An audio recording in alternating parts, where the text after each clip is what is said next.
Thanks, everyone. Yeah, so this is, in a sense, a continuation of my previous talk, so I hope it's not too boring. But yes, tech talk. What's that? It's not summer. It feels like summer, or at least it did yesterday. Oh yeah, that'll be helpful, thank you. But I do also go into a little bit more technical detail on sort of the architecture we've built towards the end of the talk, so I'm happy to sort of dive into the details of how we do proxying and file system replication and so on. But first up, I just wanted to go into a bit of a sort of perspective on why we're doing what we're doing, and to look at some of the emerging trends with cloud infrastructure and with containerization.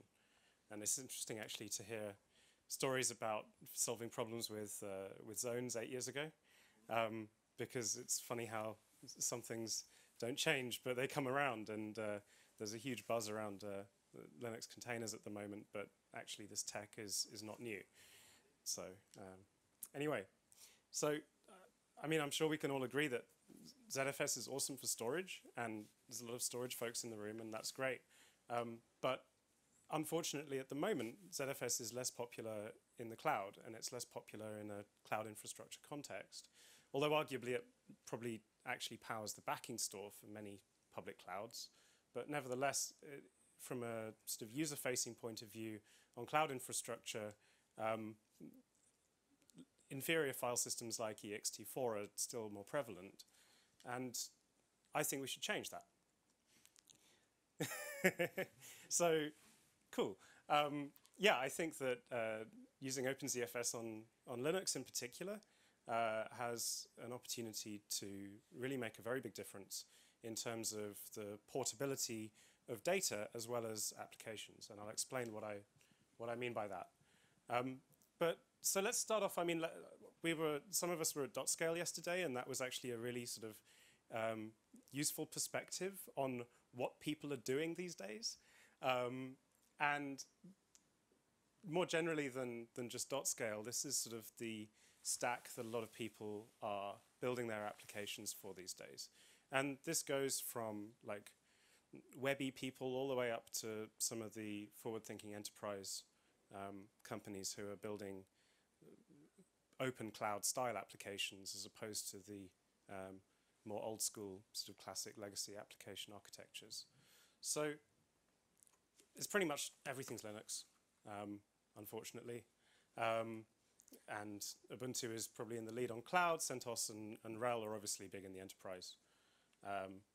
People do a lot of this thing called DevOps, which basically means automation and automating the deployment of things.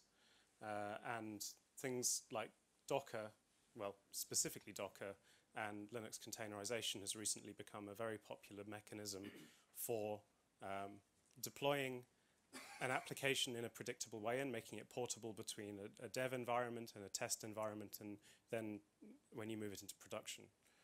And there's this sort of fad that you might call it, but I think it's actually more than a fad for what's called 12-factor apps. If you go to 12factor.net, you can see this is sort of the Heroku Bible of how you're meant to build applications. And one of the key things with 12-factor apps is that you shouldn't have state in the application tier, but that you should push state out into the services.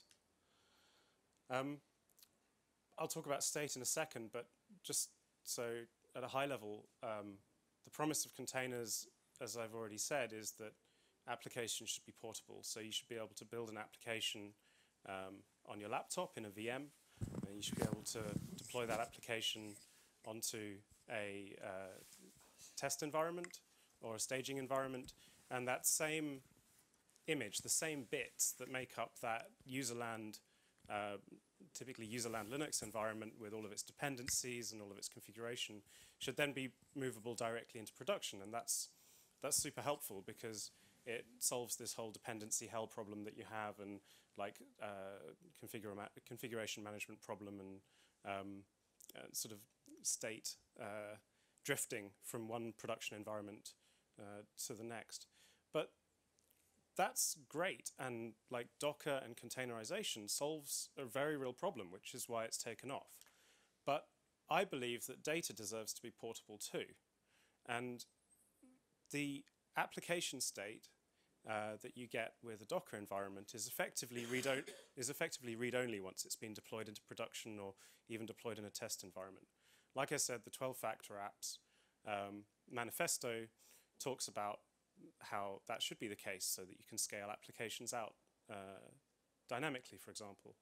But the data, what the 12-factor manifesto doesn't address is this idea that by pushing all of the state into the services, i.e. the databases or the NoSQL or the Redis or whatever you fancy using, you're sort of offloading that problem of dealing with that data onto someone who has to deal with it in an old-fashioned way, like by doing nightly backups or by using a SAN or by doing some other form of like commercial data replication. So, and this is exhibited, for example, in Docker, where if you create a container and you run a container inside Docker, you can mount a volume from outside the container inside the container. And this is the recommended approach for dealing with mutable state in containerized environments. So the sort of canonical example of MySQL in Docker says mount varlib MySQL inside, like in one of these volumes, and then, hey, that's your problem. And the issue that I have with that in a cloud infrastructure environment is that it's just sort of pushing the problem around, actually, to use Matt's words. By just pushing the problem around, you're making it the sysadmin's problem to store this mutable state somewhere safe, but by definition, you're running on a volatile cloud infrastructure environment, so where are you going to put it? Well, you can put it on an EBS volume, but then EBS volumes aren't like the most reliable thing in the world, and basically, you then have to go back to managing that in the old way. So this is a phrase like, watch the hand wave. If you talk to like the Cloud Foundry guys, for example, about state, then they're just like, that's someone else's problem. So I'm making it our problem, and we're going to have a go at solving it with OpenZFS. Yeah, we already talked about state doesn't belong in the application tier, but services deserve to be containerized too, is sort of my hypothesis. And when I said in my earlier talk that I think this is a huge opportunity for OpenZFS, the reason I think it's a huge opportunity for OpenZFS in this context is that this whole thing around Docker and containers has got a lot of traction very recently, very quickly. But because doing things with containers is different to doing things with VMs or even on bare metal, there's this vacuum of tools around this new approach, and I think that OpenZFS has a place to play as effectively a volume manager within a containerized environment. So this is just a summary. I mean, so the app code and the configuration is well defined and sort of involved in this this Docker image here that can easily be deployed and redeployed. But the data is somebody else's problem. And wouldn't it be nice if instead you could have your data and your application sort of side by side, managed by one thing or managed by some APIs that interact with each other in such a way that your data can be replicated between two clouds, for example, and you can migrate your data, and you can migrate your running application from one cloud to another and back again. There's all sorts of use cases where that might be a good idea. And ZFS crucially allows us to do this in a way that I believe nothing else really does.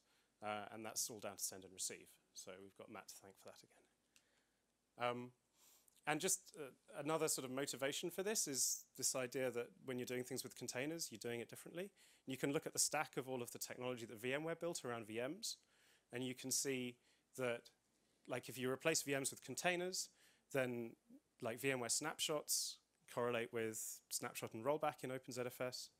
VMware HA you can do with replication and failover.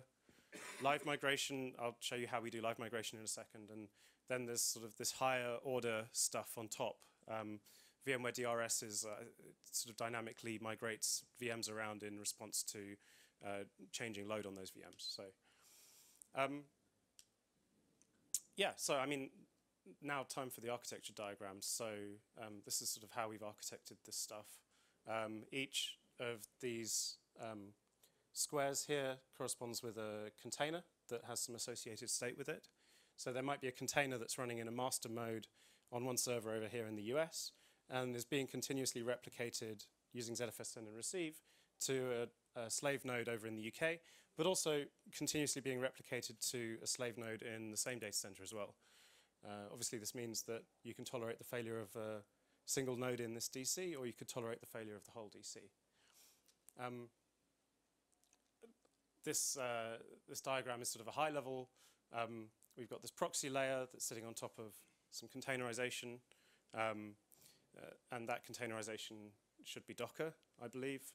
That storage layer, then each file system is independently snapshotted and replicated, like I said earlier. And so just let's go through like what a request might look like passing through this system then. And so this is sort of zoomed in even further. This is within a single instance, and this instance is going to be replicated and connected up to a bunch of other instances. So a request might come in for a database, for example, that is hosted on a different node. The proxy layer is responsible for speaking just enough of each of these protocols that it can like bounce requests around. So if a request comes in for MySQL, the proxy actually fakes MySQL authentication and then bounces that request out to whichever other server it is. Similarly, a request might come in for a website. The system's like, oh, hey, I've got that website that's hosted on this node at this point, at which point it'll go into what will eventually be a Docker container that's running maybe Apache or Nginx or whatever your flavor of the month web server is. Storage, like I said, each container is backed onto its own independent file system. And so as soon as a change hits the disk, we take a new snapshot and replicate that snapshot out to other machines in the cluster. And another trick that isn't quite represented by this diagram, but I think is kind of cool, is how we can do this like pseudo live migration of applications or containers. We can do that by pausing the incoming requests at the proxy layer, allowing any short-lived in-flight requests to complete with a timer, then unmounting this file system, well, shutting down the container first probably would be sensible. Shut down the container, unmount the file system, and then send the very most recent snapshot over the wire. And because the snapshot like contains less than 30 seconds worth of changes, it's typically only a few hundred kilobytes of changes on disk.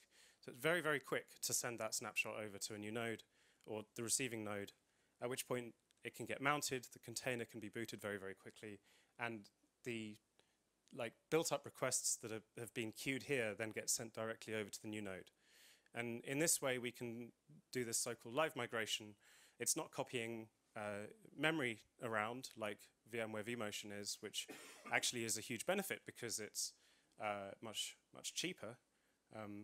But it allows migration of these applications along with their data around between different nodes. So just quickly, the nice properties that fall out of this architecture are high availability, as I've described, the ability to do live migration, and live migration is useful for a number of reasons, and live migration with data is particularly useful because it makes your MySQL database portable as well as the MySQL configuration.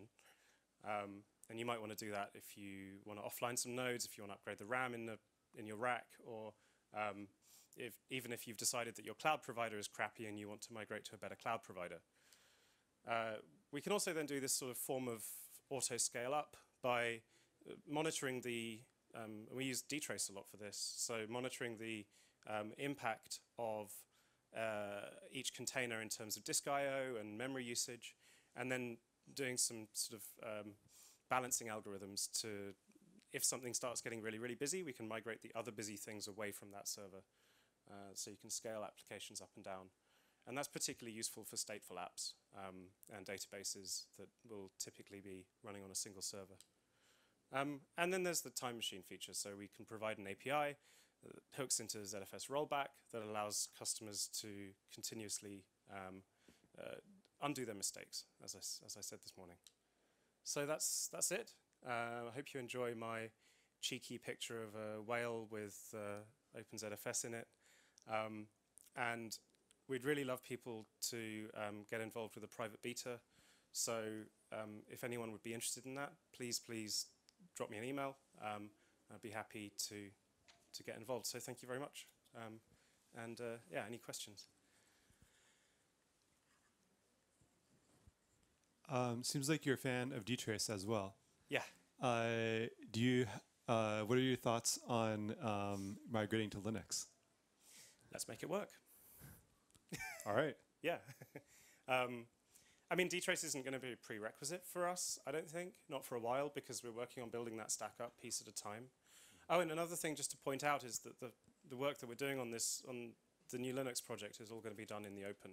It's going to be open source, so everyone's welcome to take it and play with it. But in terms of the Linux stuff, actually I just wanted to address a point that came up earlier as well on the licensing side, is that we're comfortable with the licensing situation with GPL and CDDL, and it's not a problem for us. And a lot of that confidence has come from other big organizations being confident with it. And so we're taking the lead there. And as far as we're concerned, that's not a problem. And we've just got technical issues that we need to resolve on Linux before we can roll this out. Dtrace on Linux would be great. I know that's something that Richard Yeo and Andre have been sort of starting to work on. It would be good to see that gotten production ready. And in general, improving the development environment on Linux is a high priority for us. I'm a strong believer in spending time and energy getting the development environment to be a highly productive one, or at least a more productive one, so that the ensuing development work itself can actually go faster. So yeah, let's get Linux up to scratch. Cool. Any other questions? No more questions? No more questions. You managed to get away with that one quite lightly, cool. Nick, frankly. Awesome. Well, thanks everyone, and I appreciate it.